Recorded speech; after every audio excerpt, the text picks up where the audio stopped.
Welcome back नाजरीन। Break पर जाने से कबल हम बात कर रहे थे बजट 2025-26 जो आज कौमी असम्बली से मंजूर हो गया है। वफाकी काबीना ने भी उसकी मंजूरी दे दी है फाइनेंस बिल की। और अब जो है एक महंगाई का बम पता नहीं फटता है नहीं फटता आवाम पर, या शायद महंगाई में कमी आए। एक महंगाई की जो स्पीड थी उसको तो बहरहाल शहबाज स्पीड ने कंट्रोल किया है। शहबाज स्पीड उससे ज़्यादा है महंगाई की स्पीड से, तो शायद थोड़ा सा उसको काबू करने में कामयाब हुई है हुकूमत। बज़ाहिर नज़र तो ऐसा आता है चीज़ें अगर नीचे नहीं आई तो ऊपर की भी जानिब जो है वो जाती हुई नज़र नहीं आ रही। बहरहाल एक बैलेंस चल रहा है काम, लेकिन तनख्वाहों में इजाफा उस तरीके से जिस तरह मुलाजमीन समझ रहे थे उनका होगा नहीं हुआ। इस वजह से भी थोड़ा उनको मुश्किलात का सामना, क्योंकि एक महंगाई की जो गुज़िश्ता 2-3 साल में जो महंगाई की शरह बढ़ी थी उसके बाद आवाम का लिविंग स्टैंडर्ड थोड़ा चेंज हुआ, थोड़ी मुश्किलात का सामना हुआ। लोगों का ये कहना है कि उनके एसेट्स ड्रेन हुए महंगाई बढ़ने की वजह से। जो उनके एसेट्स बने हुए थे उस महंगाई को बैलेंस करने को, अपने घर के बजट को बैलेंस करने के लिए उनको अपने एसेट्स ड्रेन करने पड़े, अपने एसेट्स ख़त्म करने पड़े, ज़ाया करने पड़े। जो जब एक मोबाइल फ़ोन्स, गाड़ियों और पुरताइश अशिया पर कोई टैक्स की शरह में तब्दीली की गई है हुकूमत की जानिब से।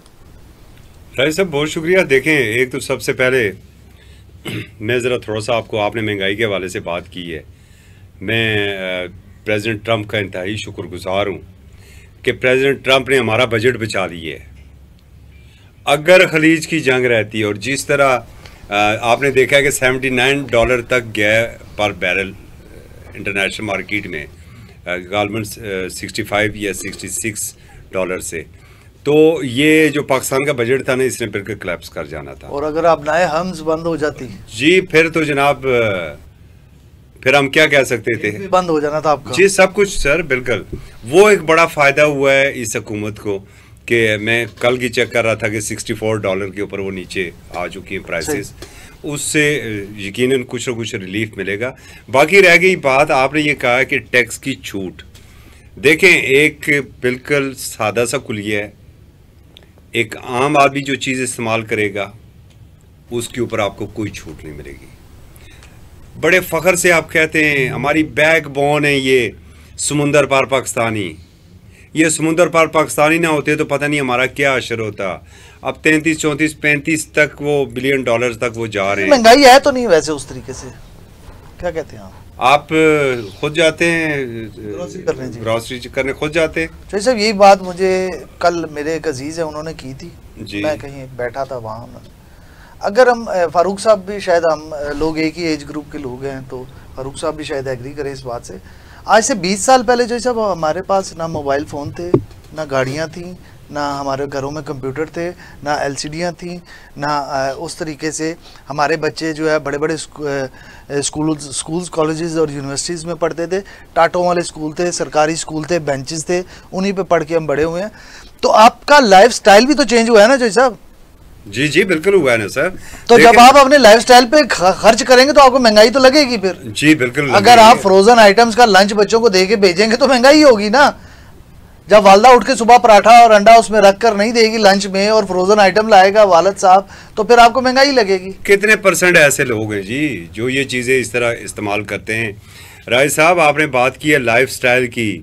यहाँ पर गरीब बंदा बीमार हो जाए ना, यही शशियाँ हैं चौधरी साहब। आप पीटीए ने अपना 20 करोड़ सार्फिन का, अपना 25 करोड़ इस मुल्क की आबादी है और 20 करोड़ आपके सार्फिन हो गए, उन्होंने अब सेलिब्रेट किया पीटीए ने, और मुफ्त को मिनट और जीबीज दिए थे। तो जब जिस मुल्क में 20 करोड़ मोबाइल यूज हो रहे हैं वो गरीब थोड़ी है वो मुल्क के लोग। ये आप और मैं कह रहे हैं ना, तो हमने आसाइशें बढ़ा ली है ना, तो हम महंगाई का उसे नाम तो ना दें। देखिए राय साहब, ये तो पीटीए के बाबुओं की मेहरबानी है और 20 करोड़ के बजाय 30 करोड़ भी बना सकते हैं उसे। बात यह है कि आप ये देखें कि कितने % लोग मोबाइल इस्तेमाल कर रहे हैं। आपने एक बंदे को 5-5, 6-6 सिमें अलाउ करके रखी हुई हैं। सिमें इस तरीके से बंट रही होती है यहाँ पर जैसे रेवड़ियाँ हैं। किसी दुनिया के किसी दूसरे मुल्क में भी ऐसा होता है राय साहब? कितना बड़ा सिक्योरिटी ब्रीच है इसके अंदर। कभी आपने इसके ऊपर गौर किया है? जरा जाएं मिडिल ईस्ट में, आपके बहुत से अजीज़ व अकारिब वहाँ पर मिडिल ईस्ट में, गाड़ियों के जरा उनसे पूछें गाड़ियों के टैक्सेस का क्या? गाड़ियों के टैक्सेस के अंदर जो है वो कुछ बड़ी गाड़ियों के अंदर वो टैक्सेस तो उसी तरह ही हैं, उनमें तो कोई इतनी बड़ी कमी नहीं की गई है। कुछ गाड़ियों के जी, छोटी गाड़ियों के ऊपर टैक्स भी लगाया है। छोटी गाड़ियों बहुत बड़ा गलत चीज़ जो मुझे इसमें नज़र आती है, आज से 4-5 साल पहले तमाम मैन्युफैक्चरिंग कंपनीज ने जो पाकिस्तान में ऑपरेट कर रही हैं, उन्होंने कहा था हम अपने प्लांट्स यहाँ पे लगाएंगे। यहाँ पे जब तक प्लांट्स नहीं लगते तो इन कंपनीज को क्यों नहीं स्क्रू करती गवर्नमेंट के, आप अपने प्लांट्स यहाँ लगाएं, एक तो लोगों को रोजगार मिलेगा, दूसरा हमारे जो डॉलर्स खर्च होते हैं वो बचेंगे, तीसरा गाड़ियाँ सस्ती मैन्युफैक्चर होंगी। जी बिल्कुल, ऐसा भी यहाँ पर हो रही हैं, जो हो रही हैं वो टीन डब्बे आपके सामने हैं, और वो टीन डब्बे 35-35 लाख रुपए के, मैं किसी ब्रांड का नाम नहीं ले रहा हूँ, मगर वो 35-35 लाख रुपए का वो टीन तो डब्बे सर आपकी क्वालिटी कंट्रोल डिपार्टमेंट की नहीं है ना, हर जगह पर गुलिस्तान की हर एक शख्स पे उल्लू बैठा है, हम क्या बात करें। ये चेक एंड बैलेंस किसका काम है ये बताइए ना, ये गवर्नमेंट, इसी को गवर्नेंस कहते हैं। आप यहाँ पर आपका JF-30 जो थंडर है 35 उसका जो ढांचा है वो चाइना ने तैयार करता है, बाकी अंदर वाला तो सारा पाकिस्तान ने तैयार किया, ठीक है ना आप, ठीक है क्योंकि वो टीम नहीं देखिए, वो देखिए अपना जो आपकी हमारा जो डिफेंस प्रोडक्शन है सर, पूरी दुनिया में उसका लॉ माना गया है, डिफेंस प्रोडक्शन, उसके ऊपर आप कोई जिसे देखें, ये वो कौम है जिसे कह देते आप एक सुई नहीं बना सकते, उसने न्यूक्लियर पावर। जी बिल्कुल सर, मैं उन उल्लुओं की बात कर रहा हूं कि जो कहीं और बैठे हुए हैं। किसका काम है सर, जरा आप इंडस्ट्री एंड प्रोडक्शन की जो मिनिस्ट्री है, जरा मिनिस्ट्री से पूछ रहे यहाँ पर अदारे कितने हैं। आपकी पाकिस्तान स्टील मिल, वो मुल्की मैशत के लिए वो बैकबोन साबित हो सकती थी, आपने उसे कबाड़ पे तब्दील करके रख दिया, क्योंकि आपने निजी जितनी भी स्टील मिलें हैं आपने उन्हें फ़रोग देना था। आप पाकिस्तान रेलवे अदारे देख लें ना, आप अदारों को खुद तबाह कर रहे हैं सिर्फ। और माजी में, और कौन सा वो मिनिस्टर था, क्या उसके मकासद थे कि उन्होंने आपकी ये कार्गो ट्रेन नहीं चलने दी ताकि उनकी रोड ट्रांसपोर्ट जो चले, जो ट्रेलर और ट्रक्स चलें, और जो कराची से लेके पेशावर तक वो जाएं। मुझे बताएं आज पेशावर तक आपकी वो ट्रेन चल रही है? चले पिंडी तक तो फिर थोड़ी बहुत आ रही है उसकी बात है। आपका आईटी पार्क बनने जा रहा था यहाँ पे, साबका दौर में आपके नून लीग के आईटी पार्क में बिल गेट्स साहब आए हैं, उन्होंने वो चले गए, वो आपका इंडिया शिफ्ट हो गया, और किसकी वजह से हुआ है अब मैं नाम नहीं लेना चाहता, सारे बेहतर जानते हैं, सारे पाकिस्तान को पता है कि किसकी वजह से वो आईटी पार्क जो है पाकिस्तान में नहीं बन सका, और वो वहाँ पे आपको एक में शायद आपको इल्म ना हो कि 80s में पाकिस्तान पहला एशिया के रीजन में मुल्क था जहाँ कंप्यूटराइजेशन हुई और सबसे ज़्यादा हुई, इस्तेमाल हुई। हमारे बाद इंडियंस ने कंप्यूटर को इस्तेमाल करना शुरू किया, और पाकिस्तान को देखकर कि ये कंप्यूटर के साथ क्या कर रहे हैं। जब हमारा एटमी प्रोग्राम बड़ा पीक पे था और चलना शुरू हुआ था और चल रहा था, उस टाइम जो है सबसे पहले KRL वालों के पास कंप्यूटर आए थे और इंडिया बड़ा शॉकिंग हुआ था। लेकिन बात वही है जो सब के हर्डल्स, टैलेंट बहुत है, टैलेंट बहुत है यहाँ पर, लोग काम करना चाहते हैं, सरमायादार यहाँ पर आना चाहते हैं, सरमायाकारी यहाँ पर करना चाहते हैं, लेकिन क्या है जो एक सबसे बड़ी करप्शन का जो नासूर है ना हमारे मुल्क में।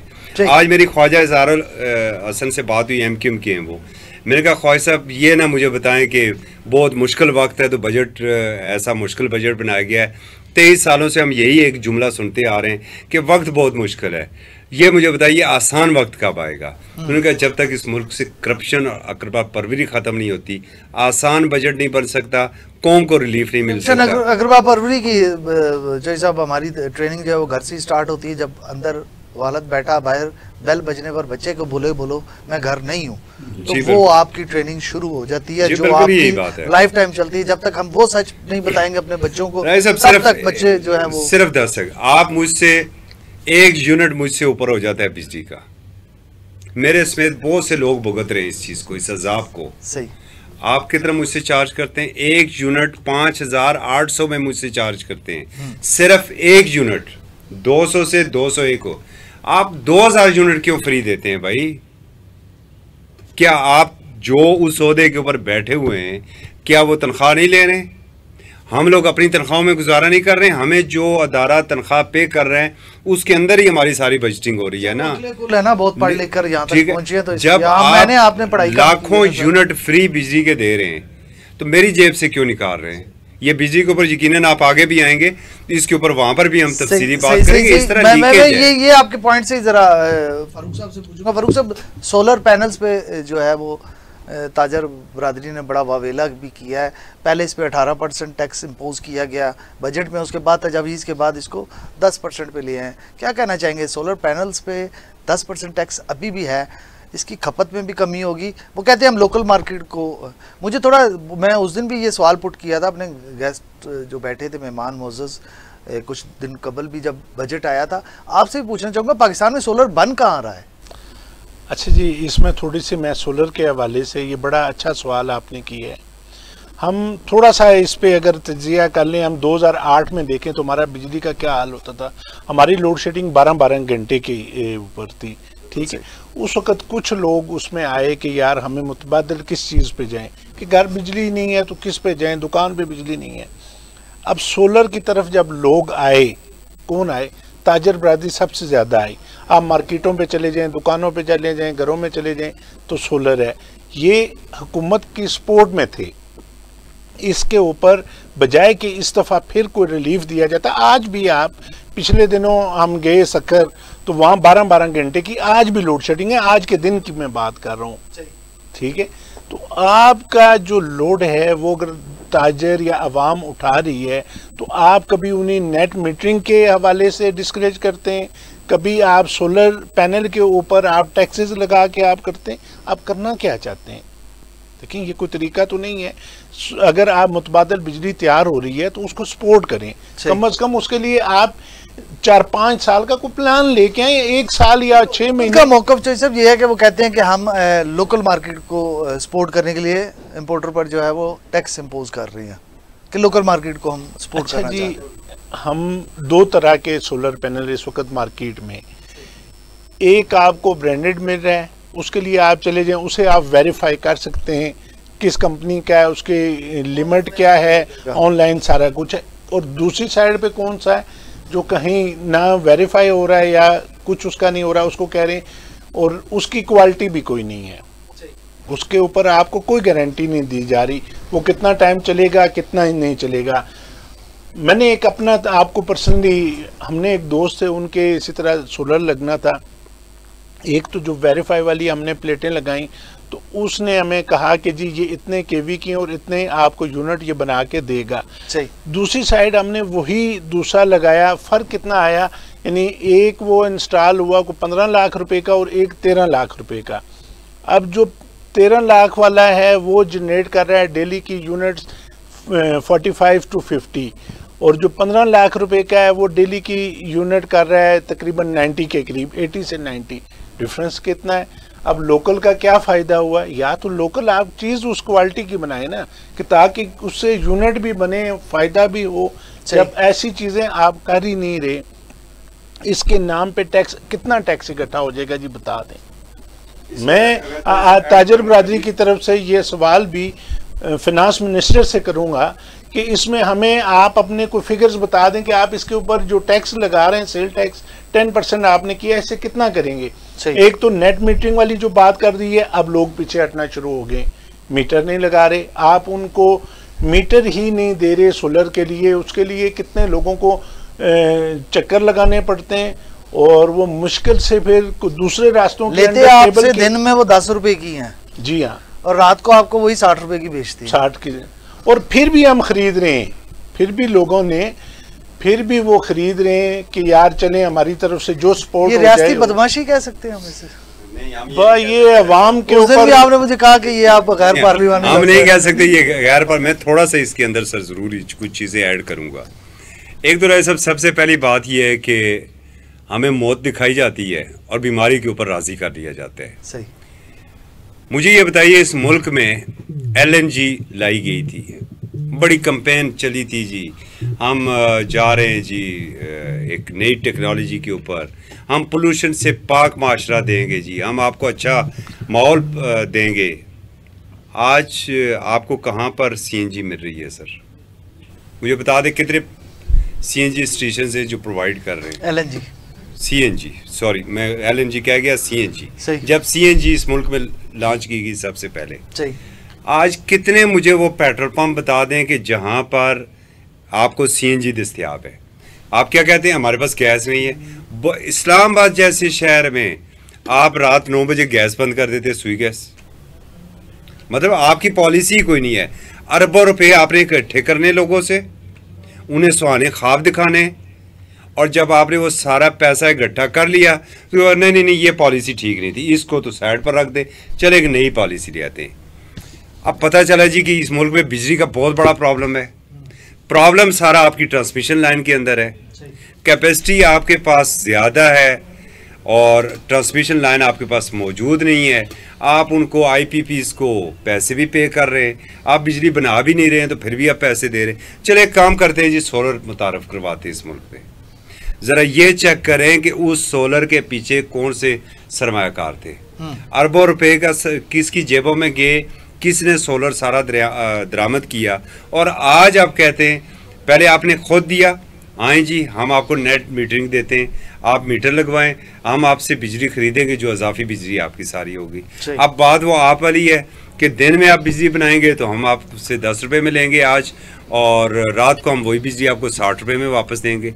क्यों भाई, पागल है ये कौम? किस किन चक्रों में आप इस कौम को लूटने पर लगे हुए हो? फिर सर बात यह देखें, आपने जो आज IPPs को पैसे देने वो डॉलर्स के अंदर देने, ये बड़े समझने की जरूरत है सर। जब आपको ये खतरा हुआ कि ये तो पूरी कौम ही सोलर के ऊपर चलेगी, क्योंकि आपकी बिजली का कोई पता नहीं है, ये चोई साहब को पता है, चोई साहब का एक इलाका है और वहाँ पर शेड्यूल लोड शेडिंग है ही नहीं, अनशेड्यूल आज भी वहाँ पर 8 घंटे लोड शेडिंग है और वो जो रिकवरी है वो तकरीबन 80% है उस एरिया में, ठीक है। उसके बावजूद भी कोई सुनने को तैयार नहीं है, ववेला। और अब लोग क्या कर रहे हैं, सोलर लगा रहे हैं। अब आपको खतरा पैदा हो गया, अब आप लोगों को डरा रहे हैं सोलर से। कभी आप कहते हैं नहीं सोलर इतना सेफ नहीं है, सोलर के ऊपर आसमानी बिजली भी गिर सकती है, सोलर के दीगर प्रॉब्लम भी हो सकते हैं, आंधी तूफान आया तो सोलर उड़ भी सकते हैं, क्लाइमेट चेंज के भी प्रॉब्लम, क्लाइमेट चेंज के प्रॉब्लम है जी, बिल्कुल क्लाइमेट चेंज के भी आपके प्रॉब्लम। कहा ये भी जा रहा है कि ये हीट जनरेट कर रहा है। भाई आपकी ये पॉलिसी थी परवेज मुशर्रफ दौर के अंदर, कौमी एनर्जी पॉलिसी थी, जरा उसको आप निकाल के देख लें कि हमने मुतबादल तवानाई के ज़राए की जाना है, उसमें विंड भी थी। कोल के ऊपर तो आप बना रहे हैं जो माहौल की सत्यानाश कर रहा है। साहिवाल के अंदर, साहिवाल जैसा जरखेज शहर इस पाकिस्तान का, वहाँ पर तो आपने कोल प्लांट लगा दिया, ठीक है। आपको पूरे वो एक दफ़ा डॉक्टर फारूक सतार लेकर आए थे कि 30,000 मेगावाट बिजली जो है वो आप अपनी सैली पट्टी से पैदा कर सकते हैं सिर्फ विंड से। वहाँ पर आप नहीं जा रहे हैं, सोलर के ऊपर आप नहीं जा रहे हैं, थर्मल के ऊपर आप लाजमी जा रहे हैं भाई। क्यों? थर्मल के पैसे किसकी जेबों में जा रहे हैं? आज तक क्यों नहीं ये चीज़ सामने आ रहा है कि ये IPPs किसकी है, कि कौन कौन से सरमायाकार हैं जिनकी जेबों में पैसे जा रहे हैं और इस कौम को आप बेवकूफ़ बना रहे हैं। अब आप कहते हैं जी 18% इसके ऊपर टैक्स। बात वही जो मैंने आपको की ना कि पहले आपने कहा CNG लगवाएं, लोगों की जेबों से आपने अरबों रुपया निकलवाया, लोगों ने CNG किट्स लगाई अपनी गाड़ियों में, आज वो कबाड़ियों के पास पड़ी हुई हैं क्योंकि वो इस्तेमाल नहीं हो रही हैं। कल आप ये चाहते हैं कि ये सोलर आ चुका है, इसको उठा के लोग कबाड़ियों के पास भेज दें और आप कोई नई चीज़ देकर आ जाए, नहीं जी सोलर नहीं था, आप एक काम करते हैं यहाँ पर विंड लगाते हैं। सही जो साहब, मैं ज़रा टाइम की कमी है, कंक्लूड करा लूँ फारूक साहब से। फारूक साहब, ये बजट जो है आपको क्या लगता है, मुतवसत जो तबका है, जो जिसको हम आम ज़ुबान में सफ़ेद पोश वाइट कॉलर कहते हैं, कि वो उनके लिए सहूलत लाएगा या मज़ीद को माशी दबाव बढ़ेगा उन पर? देखें जी, क्या आपका निचोड़ है, क्या आप समझते हैं इस बजट के हवाले से? मैं ये चीज़ इस दफ़ा ज़रूर समझता हूँ कि ये गवर्नमेंट अपनी इस कोशिश में ज़रूर है कि आम आदमी को रिलीफ दिया जाए, क्योंकि हालात ऐसे हैं हमारे, हमने अभी जंग से हम निकले हैं, रिसेंटली हमारा जो जंग हुई है उसके बाद हमें भी थोड़ा सा अपना माइंड चेंज करना चाहिए कि हम उसी पे हों कि यार ये क्या होगा। ज़ाहिर सी बात है उसमें हमारे डिफेंस के इशू हैं, एक जंग है और आज भी हम इंडिया के ऊपर किसी सूरत ट्रस्ट नहीं कर सकते, कुछ भी हो सकता है, उसके लिए ज़हनी तौर पे तैयार होने चाहिए। तो हमें थोड़े से अपने अखराजात और इन चीज़ों पे कंट्रोल करने चाहिए। अभी आपने बड़ी अच्छी बात की, स्कूल के हवाले से कर रहे थे, तो हम जब बचपन में थे तो उस वक़्त सरकारी स्कूल का ही नाम होता था, अगर किसी का बच्चा किसी प्राइवेट स्कूल में होता था तो हमें अपनी बेइज्जती महसूस होती थी बताते हुए कि मेरा बच्चा प्राइवेट स्कूल में है, इसका मतलब है कि मेरा बच्चा नालायक है। तो हमने वो चीज़, और अब फखर से बताया जाता है कि फखर से बताया जाता है जी फलां प्राइवेट स्कूल में है। तो थोड़ा सा हमें अपना माइंड चेंज करना पड़ेगा, हमें अपनी चीज़ें उसी तरह जो पाकिस्तान की बनी चीज़ें हैं उनके ऊपर वापस आना पड़ेगा, अपने लोकल स्कूलों पे आना पड़ेगा, तालीम का निज़ाम हमें ठीक करना पड़ेगा, अपने चेंज करना पड़ेगा। सिर्फ सारी चीज़ें हम कहें कि यार हुकूमत नहीं करेगी, थोड़ी सी चीज़ें हम अपने आप की तरफ आ जाए। हम अगर को खाने की चीज़ें ऐसी हैं जो हम बाहर से मंगवा के इस्तेमाल करते हैं तो हम अपनी उन खाने की चीज़ों के ऊपर चले जाए, वो इस्तेमाल करें। इसी तरह कपड़ा है, बाकी दीगर चीज़ें वो अपनी इस्तेमाल करें। अच्छा, अभी एक गाड़ियों की आप बात कर रहे थे तो मैं थोड़ा सा इस दफ़ा इन्होंने ये ज़रूर किया है कि जो नई हमारी कंपनियाँ आई हैं उनके मुकाबले में इन्होंने जो इंपोर्ट वाली गाड़ी है उसको इस दफ़ा सस्ता किया है, उसकी ड्यूटी कम की है ताकि उसके साथ कंपैरिजन हो हमारी जो लोकल इंडस्ट्री है उसकी, और इसको ये बेहतर करें, कंपटीशन आए और कंपटीशन आए। जैसे जो जापानी गाड़ी आती है उसमें सारी चीज़ें सेफ्टी की मौजूद हैं और हमारी गाड़ियों में अफसोस के साथ वो नहीं होती, तो वो उसके ऊपर आ जाए ताकि वो भी उसी लेवल कंपटीशन और सारफ को जो है चीज़ अच्छी चीज़ बना के दें, तो तभी ये होगा। और हमें भी थोड़ा सा गवर्नमेंट के ऊपर भी, जहाँ जो चीज़ें ठीक नहीं हो रही, ताजर बरादरी को भी हमें अपना किरदार अदा करना पड़ेगा, अपनी वो आवाज़ बुलंद करनी पड़ेगी ताकि वो चीज़ें कंट्रोल हों और आगे जाके हालात। आपको रियासत की नीयत ठीक लग रही है? जी बिल्कुल, रियासत की नीयत ठीक है, वो चाह रही है कि जी आप इस दफा के ऊपर है जो सर थोड़ी कड़ी गल मनी गई है सर। चलिए देखिए, हमने तो अपना हक अदा किया है ना, और अब जो चीजें हमें ताजर बरादरी को उनका क्या किरदार होना चाहिए अवाम को सहूलत देने में? आप देखिए, ताजर बरादरी को अवाम को सहूलत देने के लिए ये होना चाहिए कि ऐसे हम अपने ताजरों के अंदर भी ऐसी काली तो सब एक शुगर पे प्रोग्राम करेंगे जो शुगर माफिया ने किया है ना इस मुल्क के साथ। जी, मैं आपको बिठाऊंगा जरूर। जी बिल्कुल, हम करेंगे। तो देखें उसमें नहीं, उसमें आप एक चीज देखें, सबसे पहले किसान है जिसने गन्ना पैदा किया, आप उससे कितने कम रेट पे वो गन्ना लेते हैं। उसके बाद आ जाती है मिल ने उसको क्रैश किया और उसका क्या रेट निकाला। उसके बाद वो माफिया आ जाता है जिसने मिल से वो माल सारा उठाया है, उसके बाद ट्रेडर आता है। अब बदनाम ट्रेडर हो रहा है, लेकिन बीच में जो सौदागर है और जो मिल मालकान है उनके ऊपर तो आपको किसने माल बनाया, कितना माल बनाया, इस पे बिल्कुल प्रोग्राम करेंगे जी, और ऐसे लोगों को बेनकाब भी करेंगे, बेनकाब करेंगे। मेरे पास यहाँ प्रोग्राम का वक्त खत्म हो रहा है और जाते जाते सिर्फ इतना ही कहूँगा कि आज की गुफ्तगू ने एक बात तो वाजे कर दी कि बजट सिर्फ नंबर गेम नहीं है, ये रियासत का किरदार, नीयत और तरजीहात का आयनादार होता है। और सवाल ये नहीं कि टैक्स कितना लगा, सवाल ये है कि कुर्बानी उस टैक्स की मद में किसने दी, और क्या ताकतवर को बचाया लिया गया और कमज़ोर को निचोड़ा गया एक दफ़ा फिर, और क्या इस बजट ने आम शहरी के चूल्हे को जलता रखने का बंदोबस्त किया या सिर्फ फाइल्स में तरक्की की तस्वीरें बनाकर पेश कर दी गई हैं। ये बजट कौम की सांसों पर बोझ है या नई सुबह की नवीद, फैसला वक्त करेगा और आप करेंगे। इसके साथ ही अपने मेज़बान राजा काशिफ को इजाज़त दीजिए। अल्लाह हाफ़िज़।